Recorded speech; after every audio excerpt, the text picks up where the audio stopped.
Israel Iran സംഘർഷം അതിരൂക്ഷമായി മൂർച്ഛിക്കുന്നതിനിടെ ഇതുമായി ബന്ധപ്പെട്ട് സാമൂഹ്യ മാധ്യമങ്ങളിൽ നിരവധി വ്യാജ പ്രചാരണങ്ങളും നടക്കുന്നുണ്ട്. അത്തരത്തിൽ പ്രചരിക്കുന്ന ചില ദൃശ്യങ്ങൾ നമുക്ക് എന്താണെന്ന് ഒന്ന് കാണാം. ആണവ കേന്ദ്രങ്ങൾ ഉൾപ്പെടെ ലക്ഷ്യമിട്ട് ഇസ്രായേൽ നടത്തിയ ആക്രമണത്തിന് ശക്തമായ വ്യോമാക്രമണത്തിലൂടെയാണ് ഇറാൻ മറുപടി നൽകിയത്. നിരവധി മിസൈലുകൾ ഇസ്രായേലിന് നേരെ തൊടുത്തുവിട്ടു. ഇറാന്റെ ദൃശ്യങ്ങളെന്ന തരത്തിലാണ് ഈ വീഡിയോ സമൂഹ മാധ്യമങ്ങളിൽ പ്രചരിക്കുന്നത്.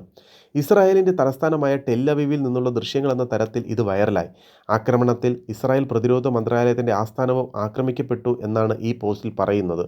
യഥാർത്ഥത്തിൽ അൾജീരിയയിൽ നിന്നുള്ള ദൃശ്യങ്ങളാണിത്. അൾജീരിയയിലെ MC അൽജർ എന്ന ഫുട്ബോൾ ക്ലബിൻ്റെ 102ാം വാർഷികാഘോഷത്തിൻ്റെ ഭാഗമായി ആരാധകർ ഒരുക്കിയ കരിമരുന്ന് പ്രയോഗത്തിൻ്റെ ദൃശ്യങ്ങളാണിത്. 2023 ഓഗസ്റ്റിൽ സാമൂഹ്യ മാധ്യമങ്ങളിൽ പങ്കുവയ്ക്കപ്പെട്ട ചിത്രങ്ങളാണിത്. തുടർന്നുള്ള വർഷവും ക്ലബിൻ്റെ വാർഷികം സമാനമായി ആഘോഷിച്ചിരുന്നു. ഇറാൻ നടത്തിയ ബാലിസ്റ്റിക് മിസൈൽ ആക്രമണത്തിൽ ഇസ്രായേലിൻ്റെ സൈനിക ആസ്ഥാനം തകരുന്നു. അതിൻ്റെ ദൃശ്യങ്ങൾ എന്ന വാദത്തോടെയാണ് ഈ വീഡിയോ പ്രചരിക്കുന്നത്.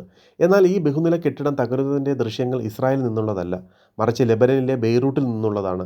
2024 നവംബറിൽ ഹിസ്ബുള്ളയുടെ അധികാര മേഖലകളിൽ ഇസ്രായേൽ നടത്തിയ ആക്രമണങ്ങളിലായിരുന്നു കെട്ടിടം തകർന്നത്.